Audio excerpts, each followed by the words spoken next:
Hello everyone. और सबसे पहले तो नववर्ष की आप सबको हार्दिक शुभकामनाएं। और नया साल सबके लिए बहुत ही मंगलमय हो, सबके ऊपर भगवान की कृपा बनी रहे। और सूर्य देवता तो अपना प्रकोप दिखा रहे हैं, बिल्कुल भी दिखाई नहीं दे रहे हैं, दर्शन ही नहीं हो रहे हैं। इस समय बहुत कस के मतलब सर्दी पड़ रही है, जाड़ा पड़ रहा है, सारे प्लेन रद्द हो रहे हैं, गाड़ियां रद्द हो रही हैं, मेहमान कहीं आ जा नहीं पा रहे हैं। जो पहले से रिजर्वेशन है वो तो आ गए हैं जहाँ पे उनको आना था पहले से, लेकिन अब नहीं आ पा रहे हैं। और आज सुबह से ही शर्मा जी के यहाँ पे बहुत अफरा तफरी मची हुई है, क्योंकि उनके यहाँ मेहमानों को आना जाना लगा हुआ है। उनके यहाँ पूरी उनकी ज़िंदगी भर की कमाई आज जो है उनकी सार्थक हो रही है। आखिर पूरा जीवन शर्मा जी ने अपने किराए के मकान में निकाला था, तो उन्होंने सोचा कि एक मकान बनवा लिया जाए, और उसी खुशी में वो आज गृह प्रवेश करने जा रहे हैं। और सारे मेहमानों को उन्होंने बुलाया है, और इधर उधर के और स्थानीय लोग भी उनके यहाँ बहुत आएंगे, और उनके नए घर में और गृह प्रवेश का कार्यक्रम है, आयोजन है। तो मैं देख रही हूँ कि बहुत भीड़ भाड़ है, अच्छा लग रहा है। वहाँ पे काफ़ी लोग इनवाइट हैं और बराबर आना जाना उनके यहाँ लगा हुआ है। अच्छा, शर्मा आंटी जो है बहुत खुश हैं और सबको सजेशन दे रही हैं कि तुमको ये करना है, तुमको वो करना है। सबको सब बराबर कह रही हैं, सबको काम सौंपा जा रहा है। और थोड़ी देर में वो बाहर आके अपने बेटे से कहती हैं कि अरे अरे अरे, तुम अभी अपने दोस्तों के साथ खड़े हुए और अभी बातें कर रहे हो, ज़रा देख लो कि मेहरन अब तक क्यों नहीं आई है। सारे बर्तन पड़े हैं, सारे गंदे रात के, और अब तक कब कब काम शुरू होगा, कब खाना बनाना शुरू हो गया, और कब धुलाई सफाई सब होगी। तो उसने कहा अच्छा मम्मी मैं अभी जाता हूँ। तो वो दीपू जो था, उसका नाम था, तो दीपू जल्दी से बाहर चला गया, अपने दोस्तों के को छोड़ के वो चला गया। तो अपने मेहरन के यहाँ गया, तो सारे उसने देखा, जब वहाँ पर जाके जब देखा तो देखा कि वहाँ तो कोई भी नहीं है। और फिर वो कहता है कि अगर ये यहाँ रहती थी, वो कहाँ है सब लोग। तो मेहरन के घर चल दिया। वहाँ पर जाकर उसने जब देखा कि अपने मेहरन जो थी अंदर के कमरे में अपने बेटे के सिर पे पट्टियाँ रख रही थी, और उसको बहुत तेज़ बुखार था। तो वही बोली कि भैया रात भर से इसको जाने क्या हो गया, कौन सा बुखार आया हुआ है, और हम बहुत परेशान हैं, और सारी रात से हम जाग रहे हैं, और हमने पट्टियाँ रखी हैं इसके सिर पे, और मैं जो हूँ आज नहीं आ पाऊँगी भैया, मैं हाथ जोड़ती हूँ, उससे क्या बताएं अब हम। तो बेचारा वो कुछ नहीं बोला। दीपू बोला कोई बात नहीं है, हम मम्मी से बता दे रहे हैं। तो वो दीपू लौटे पैर घर आया, उसने अपनी सारी बात अपनी मम्मी से बताई। तो सभी के हाथ पैर फूल गए। तो कहने लगे अब क्या होगा, अब बर्तन कौन मांजेगा, झाड़ू पोंछा कौन करेगा। और 4 बजे का उनके यहाँ कार्यक्रम था, 4 बजे उनके यहाँ हवन था और गृह प्रवेश का आयोजन था। तो फिर उन्होंने कहा, सारे रिश्तेदार बोले क्या करें, नहीं आई है, चलो सब लोग काम पे जाओ। उनकी बड़ी बहू बोली मम्मी ऐसा करें सारे लोग काम पे लग जाएं। तो सब किसी ने बर्तन मांजे, किसी ने चौका किया, किसी ने कुछ भी किया, किसी ने झाड़ू पोंछा के, सारे लोग। और जो बाहरी मेहमान भी आए थे वो लोग भी लग गए काम पे। अब क्या करें, तो कुछ नहीं। अब उन्होंने कहा कि ऐसा है कि अब तो मरता क्या नहीं करता, करना तो पड़ेगा ही। इतने में सब सारी साफ़ सफाई होते होते उनके 12 बज गए। तो इसलिए मैं फिर आंटी फिर बाहर आई। शर्मा जी पेपर पढ़ रहे थे। उनसे कहा कि आप अब तक पेपर पढ़ रहे हैं और आप थोड़ा सा फ़ोन कर लीजिए कि आखिर मतलब वो महाराजन के उन्हें खाना भी तो बनना है सबका, इतने मेहमानों का। तो उन्होंने कहा अच्छा। अभी उन्होंने पेपर एक किनारे रखा शर्मा जी ने और फ़ोन मिलाया। तो वहाँ से उसका छोटा बेटा ने फ़ोन उठाया। तो महाराजन जो खाना बनाने वाली थी, उसने कहा कि ऐसा है। बोले कि और सब लोग कहाँ हैं। बोले कि नहीं भाई साहब, अंकल जी हम अकेले हैं, और मम्मी पापा भैया भाभी सब दीदी के घर गए हैं। तो उसने पूछा कि क्या हुआ है। तो उन्होंने बोला कि नहीं हमारे जीजा जी की डेथ हो गई है आज, और अचानक सब चले गए, हम घर में बिल्कुल अकेले हैं। तो अब रह गया। राजेश जो था, जो जाने वाला था, बोला अब क्या किया जाए। तो शर्मा जी बोले अब जाने से कोई फ़ायदा नहीं है, वो भी नहीं आएगी, खाना बनाने वाली है ही नहीं घर में, यही तो फिर क्या किया जाए। तो फिर सर घर में सब अब परेशान कि अब खाना कौन बनाए। सफाई होते होते 12 बज गई थी, तब तक इसमें फिर कोई बात नहीं है। फिर इसने फिर उसमें क्या हुआ कि अब ऐसा किया जाए कि नाश्ता तो मतलब खैर मंगा लिया गया था, बाहर से मंगा लिया गया था। फिर उन्होंने कहा कि ऐसा करते हैं। फिर उनकी एक मौसी आई थी, मौसी बोली, विमला मौसी थी, विमला मौसी बोली कि अच्छा ऐसा करते हैं, चलिए पुलाव बना लिया जाए सब लोग मिलजुल कर, और भाई प्रॉब्लम को तो हल करना ही है। तो जल्दी जल्दी कहा लाओ मटर, कोई मटर छील रहा, कोई चावल भीन रहा, कोई ने कुछ कहा। मौसा जी बोले अच्छा जो शाम के खाने के लिए जो दही आया था वो हम ले आते हैं, उसका रायता बना लेते हैं, शाम को फिर आ जाएगा। तो उनके तफरा तफरी फिर मच गई। फिर वो अपना सब खाना वाना बना, सब लोगों ने पुलाव पुलाव खाया। इसने में सारे रिश्तेदार जुट गए, उस समय सब साथ साथ सब काम कर रहे थे, तब मज़ा ले रहे थे। और लेकिन करते क्या, तो फिर इसमें थोड़ी देर बाद शर्मा आंटी बोली कि अरे अब ज़रा सा भैया, अब 3 तो बज गए, खाना खाते खाते 3 बज गए थे। उन्होंने कहा कि जल्दी से बाहर आई तो कहने लगी कि राजेश भैया जल्दी से तुम चले जाओ, मेरा तो जी घबरा रहा है। ये आज ही सारे नौकर चाकर सब बैठने को थे, और ज़रा तो फूल माला वाले माली को जो एडवांस दिया था वो तो चले जाओ ज़रा और देखो तो ज़रा जाके कि वो फूल माला तैयार है कि नहीं, कब तक घर सजेगा, और घर नहीं सजेगा तो हवन नहीं हो पाएगा, पूजन नहीं हो पाएगा फिर। और ऐसा करना कि पंडित को भी बुला के ले आना साथ में। तो नहीं, पंडित को अभी नहीं कहा, उन्होंने कहा पहले फूल माला और हलवाई को कह देना तो वो खाना बनाना शुरू हो जाए, क्योंकि 4 बजे तो हवन है, उसके बाद शाम को खाना है। भैया राजेश जो था वो चप्पल पहन के और वैसे उसने गाड़ी स्टार्ट की और चला गया। फूल माला वालों के पास गया तो माली बोला भैया हमें माफ़ करो, आज किसी नेता की डेथ हो गई थी और वो डंके की चोट पे आए थे, बोले वो सारी फूल माला ले गए क्योंकि अंत्येष्टि में उनको शामिल होना था, और सारी फूल माला हमारी बुक हो गई भैया, हम मजबूर हो गए, अब आप हमें माफ़ कर दीजिए। अब राजेश हक्का बक्का और आसपास पूछा कि भाई तुम लोग चल सकते हो, हमारे घर की सजावट आज होना ज़रूरी है। तो वो लोग भी बोले नहीं, हम बुक जब तक नहीं करते हैं तब तक नहीं चलते हैं। इतने में उसने कहा अच्छा चलो चलते। फिर वहाँ से वो सीधा गया उस हलवाई के यहाँ। तो हलवाई के यहाँ गया तो उसने पूछा कि हलवाई कहाँ है। तो उसकी बीवी थी, बहुत रो रही थी, बोली भैया आज उनका एक्सीडेंट हो गया बहुत भारी, और अस्पताल ले चल रहे हैं, और ले गए हैं उनको, पता नहीं कहाँ चोट लगी है, सिर में चोट लगी, कहाँ लगी भैया, हम बहुत मजबूर हैं। और हम लोग तो सारी तैयारी थी, सब सारे कार्यकर्ता तैयार हो गए थे और हम लोग आने ही वाले थे सबके सब काम करने, और बहुत दुख है कि आपके यहाँ आज काम है और अब हम लोग नहीं आ पा रहे, अब खाना कैसे बनेगा, आप और कोई व्यवस्था कर लीजिए भैया, हमसे माफ़ी हमको दे दो। कोई बात नहीं। अब जो है अब ये राजेश घर आया, 1 घंटे बाद करीब 4 बज गया, इनको घर आया। तो उसने अपनी मम्मी से पापा से बताया कि मम्मी ऐसा सा हो गया है, ना तो फूल माला मिली है और ना ही कुछ हो सकता है, अब ना सजावट हो सकती है, और खाना तो अब बनेगा नहीं। अब क्या किया जाए, खाना कौन, अब शाम का खाना जो दावत का था वो कौन बनाएगा। तो अब सब बहुत परेशान। तो अब शर्मा जी और शर्मा आंटी सब विचार विमर्श करने लगी कि अब शाम को कैसे क्या किया जाए, सारे मेहमान जब आ जाएंगे तो उनको हम लोग कैसे, मतलब क्या खिलाएंगे, क्या करेंगे। तब उन्होंने कहा कि ऐसा है कि अब ज़रा एक काम और कर लो। अपने शर्मा जी बोले, उनसे कहा अपने बेटे से बोले या तो मैं ही बात कर लेता हूँ या तुम ही कर लो, कि ज़रा पंडित जी से भी पूछ लो कि कहीं उनको भी तो कुछ नहीं हुआ है। चलो मुहूर्त है, चलो तब तो हम लोग कर ही लेंगे, 4 तो बज ही गया है, देखो क्या होता है। उन्होंने पंडित जी को फ़ोन मिलाया और थोड़ी देर जब तक बातचीत होती रही तब तक काफ़ी देर हो चुकी थी। वहाँ से आने में राजेश गया था जो फूल माला लेने और हलवाई को ढूंढने, तो ये सब कार्यक्रम इनका रद्द होता चला गया।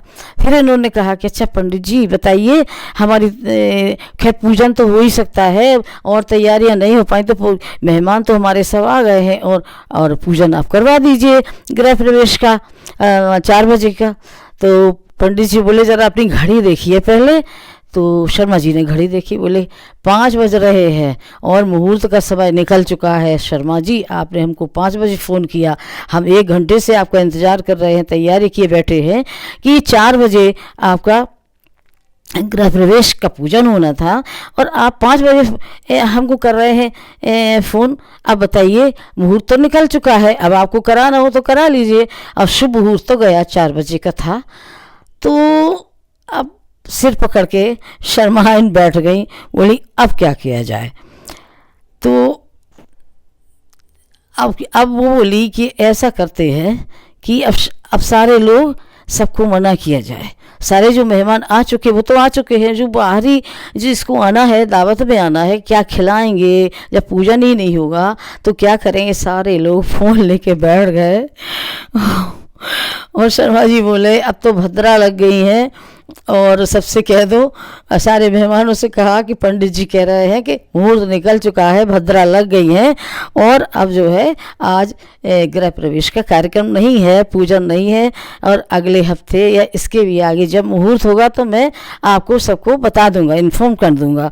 और सारे मेहमान सब फ़ोन लेके बैठ गए, सारे घर के लोग फ़ोन लेके बैठ गए और सारे मेहमानों को कि जो आ गए तो आ गए, आ ना जाए, मेहमानों को और स्थानीय लोगों को, जो जितने भी और लोग थे खाना खाने वाले और दावत में आने वाले, उन्होंने रिसेप्शन में सबसे कह दिया कि नहीं, हमारे सॉरी, हमारे यहाँ बुरा मत मानिएगा और हमारा आज मुहूर्त अच्छा नहीं था, पंडित जी ने बताया, हमसे धोखा हो गया था। और करते तो क्या करते, मरता क्या ना करता। अब जब खाना भी नहीं, मेहरन भी नहीं, सारे नौकर चाकर सब उसी समय। अब आप बताइए कि आपके वीआईपी रिश्तेदार कौन हुए? यही आपके सबसे ज़्यादा वीआईपी पर्सन है, जो हमारी ज़िंदगी में हमारे सबसे ज़्यादा काम आते हैं। इन्हीं को हम वीआईपी पर्सन कहते हैं, जिनके बिना हमारे यहाँ का कोई ना तो कोई काम हो सकता है, चाहे सामाजिक हो, मांगलिक हो या कोई समारोह भी हो। हम लोग यदि ये दावत के लिए कोई रखी है हमने, और यदि कोई हलवाई नहीं आया अगर तो दावत कैसे होगी बताइए? कहाँ से कैटरर्स आएंगे, कहाँ से कार्यकर्ता आएंगे, और मांगलिक कार्य कैसे होंगे, समारोह कैसे होंगे? तो ये समझ जाइए कि ये हमारे सबसे ज़्यादा वीआईपी पर्सन है। और अब आप बताइए, कहीं पे कोई कार्यक्रम हो, सफाई ना हो, सफाई कर्मी ना हो, बर्तन धोने वाला ना हो और आपको कैटरर्स ना मिले, तो आप क्या करेंगे? अब आप बताइए। तो मेरा कहने का मतलब ये है कि इनको हम लोग सबसे ज़्यादा वीआईपी पर्सन मानते हैं। यही हमारे वीआईपी पर्सन है। बिल्डिंग तो हमारी कहलाती है, पर अब आपने सोचा है उसको ईंट ढोने वाले, उसके ईंट ढोने वालों को कितना श्रम करना पड़ता है, उनके दर्द को हम नहीं देखते, जबकि यह लोग ही हमारे हैं जो जिनको हम वीआईपी कह सकते हैं। इनके बिना हम एक कदम भी आगे नहीं बढ़ा सकते हैं। और 2 दिन ही घर में यदि महरन महाराजन ना आए तो आप देखिए 2 दिन के बाद घर में क्या, यहाँ तक की लड़ाइयाँ शुरू हो जाएंगी कि कौन काम करे, कौन ये करे, कौन वो करे। इतना परेशान हम लोग हो जाते हैं।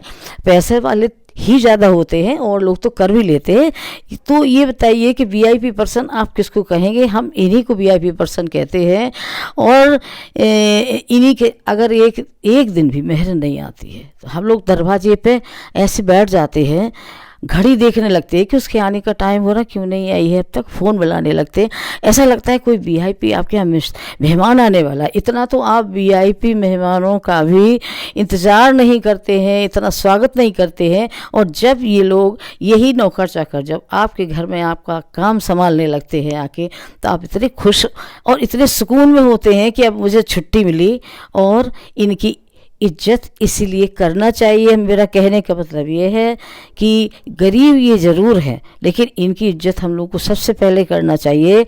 और अंत में मेरा कहने का यही तात्पर्य है कि ये इन छोटे वर्ग के लोगों को इज्जत और कद्र ज़रूर करना चाहिए, इज्जत ज़रूर देनी चाहिए, कद्र करनी चाहिए।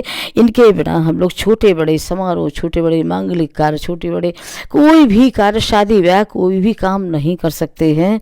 पर देखा गया है कि बड़े लोगों को पैसे के मूड में, पैसे के मद में चूर होकर इस वर्ग को ज़्यादातर ये लोग छोटी छोटी बातों पे बेइज्जत कर देते हैं, जैसे इनकी इज्जत ही नहीं हो। वो काम भी करते हैं और छोटी छोटी बातें, छोटी छोटी उनकी गलतियों पे, छोटी छोटी उनके मतलब किसी काम को कि ये गंदा है वो गंदा है कह कह के उनको प्रताड़ित करते रहते हैं। काफ़ी लोग, सब नहीं करते, बहुत से हृदयहीन लोग हैं, लेकिन बहुत से नहीं है। काफ़ी लोग अब एडजस्ट ही करते हैं, लेकिन इनके बिना हमारा कोई काम नहीं चल सकता है।